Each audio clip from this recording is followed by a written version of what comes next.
So hello friends, welcome to my YouTube channel P R knowledge centre. मैं प्रशांत पटेल स्वागत करता हूं आपका अपने YouTube channel P R knowledge centre में। जैसा कि फ्रेंड्स आप सभी को पता है कि हम पढ़ रहे हैं लूसेंट और लूसेंट बुक को ही हम आज कंटिन्यू करने वाले हैं। तो आज का हमारा इंटरेस्टिंग टॉपिक है सिकंदर के बारे में। जो हाइडेस्पीड का युद्ध हुआ था, ये झेलम का युद्ध हुआ था पोरस और सिकंदर के बीच में, उसकी असलियत क्या थी, आखिरकार कौन जीता था, इसमें कौन हारा था, इतिहास में क्या लिखा गया है और क्या बताया गया है। तो चलिए फ्रेंड्स, हम अपने वीडियो को इसी टॉपिक पर स्टार्ट करते हैं बिना टाइम वेस्ट किए हुए। तो सबसे पहले सिकंदर का मैं आपको इंट्रोडक्शन दे देता हूं। सिकंदर का जन्म 356 ईसा पूर्व मकदूनिया में या मेसोपोटामिया में हुआ था, जिसे पहले मेसोपोटामिया भी कहा जाता था। सिकंदर का जन्म कहाँ हुआ था? 356 ईसा पूर्व मकदूनिया में हुआ था। इसके पिता का नाम फिलिप था तथा इसकी माता का नाम ओलंपियस था। जो इसके पिता थे वो 359 ईसा पूर्व में मकदूनिया के शासक बने थे। अब जो सिकंदर था, ये सिकंदर कुशल तथा यशस्वी और महान सम्राटों में से एक था। इसकी गिनती महान सम्राटों में की जाती थी। अपने जीवन काल में सिकंदर ने उन सभी भूमियों की आधी भूमि को जीत लिया था जितनी की प्राचीन ग्रीक लोगों को ज्ञात थी। मतलब प्राचीन में जो ग्रीक लोग थे उनको जितनी भूमि ज्ञात थी कि आज दुनिया में इतनी ही भूमि है, उस भूमि का कुल आधी भूमि उसने अपने जीवन काल में यानी कि मरने से पहले जीत ली थी। लेकिन फ्रेंड्स, असलियत कुछ और ही थी। वह इस भ्रम में था कि मैंने लगभग आधी भूमि जीत ली है, लेकिन वह विश्व का केवल 15% भाग ही जीत पाया था। अब सिकंदर जो था, इसके गुरु यानी जिस गुरु से इसने शिक्षा ली थी वह कौन थे? अरस्तु थे। अब फ्रेंड्स चलते हैं इसकी शासन की ओर। जब से इसने शासन प्रारंभ किया, तो शासन इसने प्रारंभ किया जब इसकी पिता की मृत्यु हुई 329 ईसा पूर्व में इसकी पिता की मृत्यु हो गई। अब 329 ईसा पूर्व में इसकी पिता की मृत्यु होने के पश्चात तुरंत इसने अपने चचेरे व सौतेले भाइयों की हत्या कर दी और उससे मकदूनिया का शासक बन गया, मकदूनिया पर शासन कर लिया। अब इसने क्या सोचा कि क्यों ना विश्व विजय की जाए, यानी कि विश्व को जीता जाए। जितना कि मैंने भूमि जीती है उससे और अधिक जीती जाए। अब उसे अपना साम्राज्य बढ़ाना था, तो उसने विश्व विजय नाम का अभियान शुरू किया, विश्व विजय अभियान शुरू किया। इस अभियान के अंदर उसने कई सारे राष्ट्रों को यानी कई देशों को तहस नहस कर दिया, वहां युद्ध किया और वहां के राष्ट्रों को बर्बाद कर दिया, वहां की प्रजा को, उसकी अर्थव्यवस्था को एकदम तहस नहस कर दिया और उस सभी राज्यों को या सभी राष्ट्रों को अपने अंतर्गत कर लिया और वहां राज करने लगा। लेकिन इसके पश्चात यह 326 ईसा पूर्व में भारत विजय का अभियान प्रारंभ करता है। कब करता है फ्रेंड्स? कब करता है? 326 ईस्वी में भारत विजय अभियान का आरंभ करता है। इस अभियान को शुरू करने से पहले इसने अपनी सेना में दो प्रकार की सेनाएं दी। पहली कौन सी थी? थल सेना और दूसरी थी जल सेना।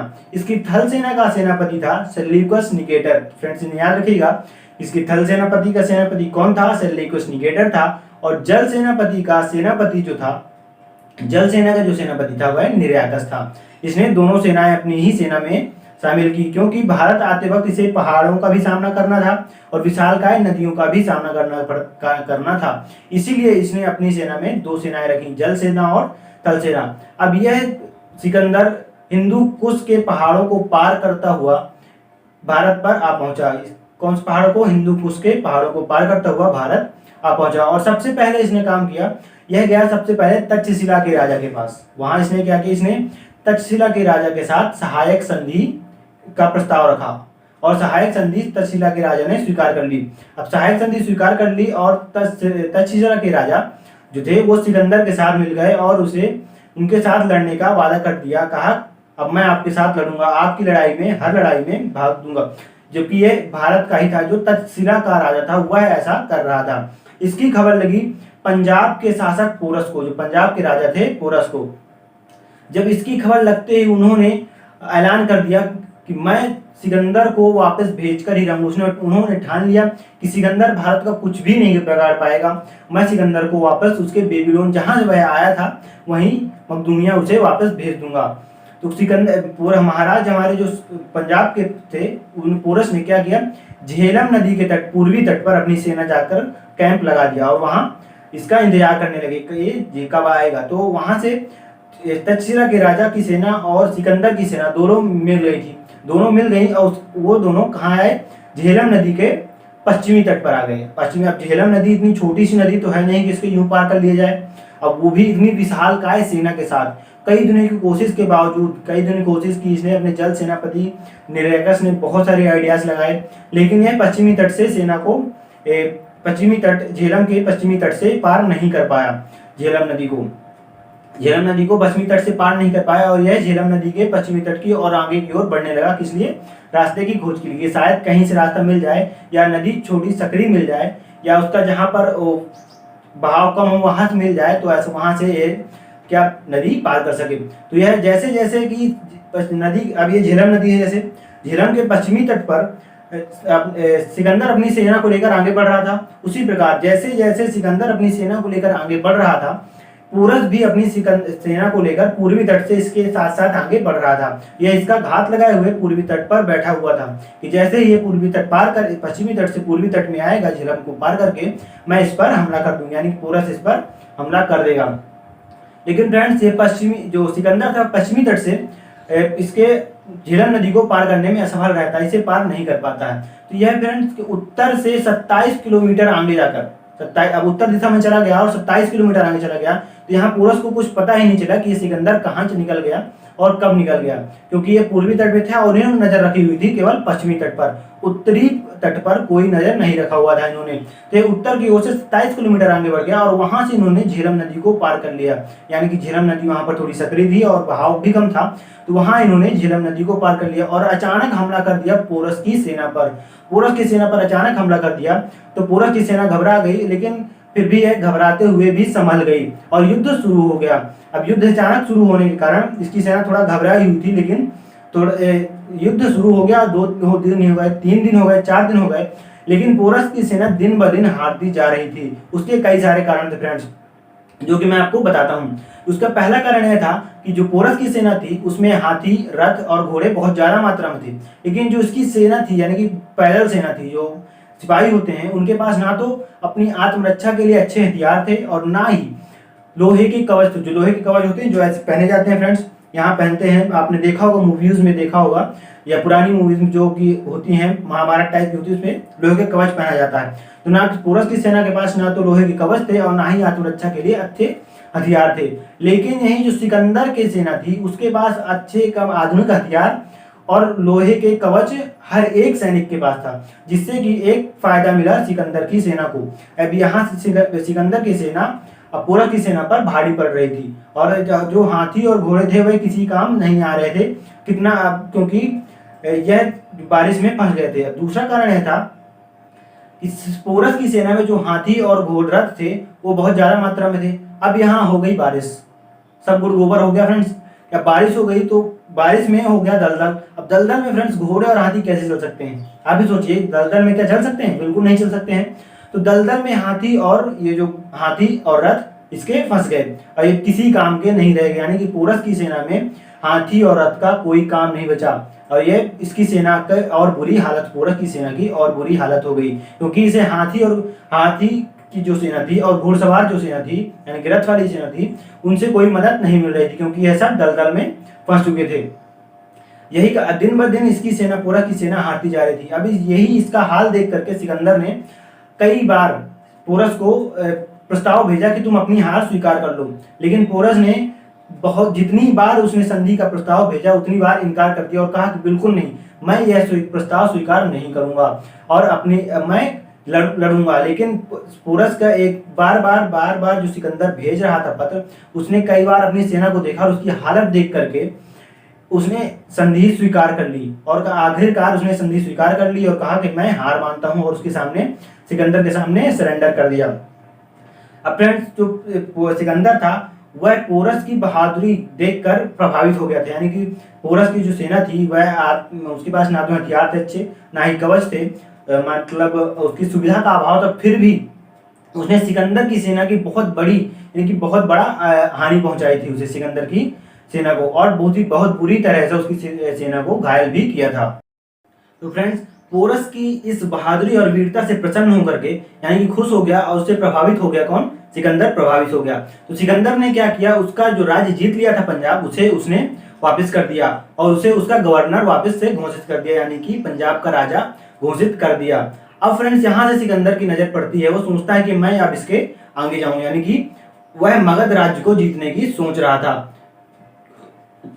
वह सोच रहा था कि मैं अब मगध पर चढ़ाई करूंगा और मगध राज्य को जीतूंगा। लेकिन फ्रेंड्स, मगध राज्य को जीतने से पहले उसे एक बहुत बड़ी बाधा पार करनी थी, यानी कि बहुत बड़ी एक प्रॉब्लम थी। व्यास नदी, जिसे पहले विपाशा के नाम से जाना जाता था। फ्रेंड्स याद रखिएगा, व्यास नदी को पहले क्या कहा जाता था? विपाशा के नाम से जाना जाता है। तो चलिए फ्रेंड्स आगे बढ़ते हैं। बहुत बड़ी प्रॉब्लम थी, क्या थी? कि वो व्यास नदी उसे पार करनी पड़ती। अब उसकी सेना भी थकी हुई थी, उसमें इतनी हिम्मत नहीं बची थी कि वह और एक और युद्ध लड़ सके। लेकिन फिर भी वह कोशिश कर रहा था। लेकिन जो उसका जल सेनापति निर्याकस था, उसने साफ इनकार कर दिया कि हमारी सेना इस विशालकाय नदी को बिल्कुल भी पार नहीं कर पाएगी। हमारी सेना बहुत ज्यादा घायल है, थकी हुई है, तो इस विशालकाय नदी को पार नहीं कर पाएगी। इसी विचार के साथ उस दिन तो उसने शांत हो गया और जो सिकंदर था वह यहीं पर पंजाब में ही 19 महीनों तक, लगभग 19 महीनों तक रुका था। और इसके एक मदद की थी यहाँ रुकने में, किसने? पंजाब के राजा पोरस ने इनकी मदद की थी। अब 19 महीने तक यहीं रुका था। लेकिन उसने एक बार फिर से कोशिश की व्यास नदी को पार करने की। लेकिन अब इसने इस बार सोचा कि जब इतने छोटे से राजा, पंजाब के राज के छोटे से राजा पोरस ने मेरी सेना का इतना बुरा हाल किया है, इतना क्षति पहुंचाई है, इतना बड़ा नुकसान किया है, तो आगे जो मैं जहां मैं जा रहा हूँ, मगध जाने की सोच रहा हूँ, वहां का शासक तो घनानंद है, जो कि भारत का सबसे अमीर राजा था। उसके पास तो बहुत आधुनिक हथियार, भारी विशाल का सेना थी और बहुत बड़ी सेना थी। तो उसने सोचा वो मेरी सेना की तो ऐसी की तैसी करके रख देगा। तो उसने सोचा कि मेरी ऐसी की तैसी करके रख देगा, मेरी सेना जो है उसको बिखेर देगा, मेरी सेना को तहस नहस कर देगा और मुझे अपना गुलाम बना देगा, मुझे अपना नौकर बना कर रख देगा, मुझे हरा देगा।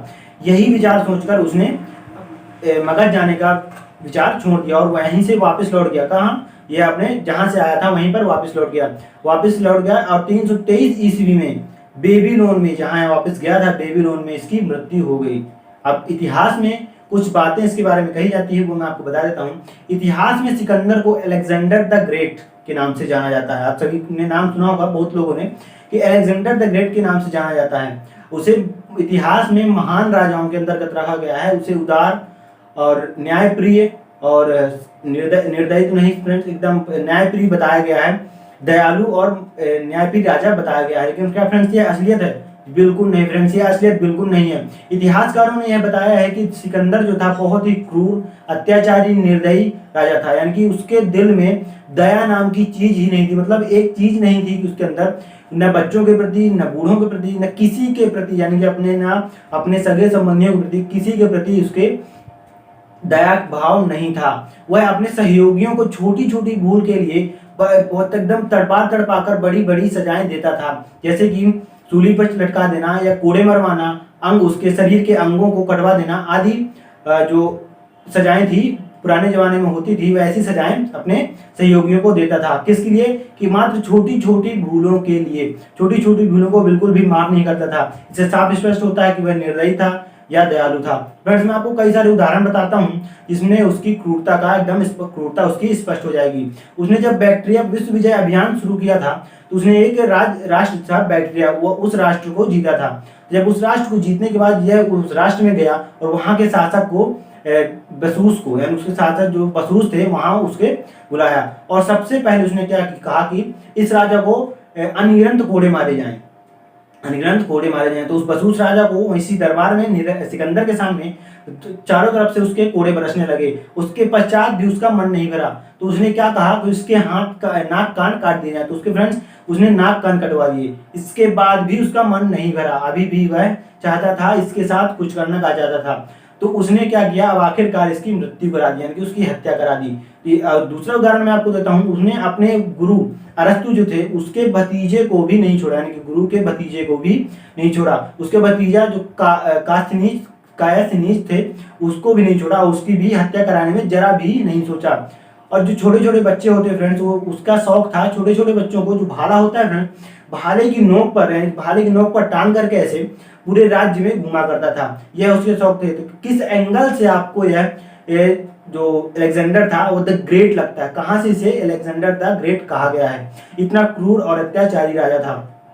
अब इतिहास में भी बताया गया है कि जो सिकंदर था उसने पूरस के राज्य को जीत लिया था और उसे वापस कर दिया था, और यहीं से इसे अलेक्जेंडर द ग्रेट कहा जाने लगा था। तो जो मैंने आपको अभी उदाहरण दिए इसकी क्रूरता के, कहां से लगता है कि फ्रेंड्स ये दयालु था। अगर ये दयालु होता, क्या ऐसा क्रूर राजा जो था हमारे राजा पोरस के प्रति उदार हो सकता था? जब उसने अपने सगे संबंधियों को नहीं छोड़ा तो पोरस उसके तो कुछ भी नहीं थे। तो क्या अगर उसने जीत भी लिया होता, पोरस राज्य को जीत लिया होता, तो क्या हमारे सम्राट जो पोरस थे वो जीवित रहते? इतिहास में यह भी बताया गया है कि पोरस राज्य को इसने जीत लिया था और वापस कर दिया था। अगर पोरस राज्य को इसने सिकंदर ने जीत लिया होता तो यह मगध पहुंच जाता और इतिहास कुछ और ही होता। लेकिन फ्रेंड्स, इतिहासकारों ने, इतिहास लिखने वाले यूनानियों ने सिकंदर की हार को पोरस की हार में बदल दिया। क्यों बदल दिया? अलेक्जेंडर द ग्रेट की महानता को बचाए रखने के लिए और अलेक्जेंडर को महान बताने के लिए इतिहास के लिखने वाले यूनानियों ने सिकंदर को बताया कि सिकंदर की हार को पोरस की हार में बदल दिया और पोरस को बताया गया कि उसे राज्य वापस किया गया था। तो ये था फ्रेंड्स असली सच सिकंदर का, जो कि मैंने आपको इस वीडियो के अंदर बताया है। आपको बहुत आई होप कि आप लोगों को वीडियो बहुत ही पसंद आया होगा।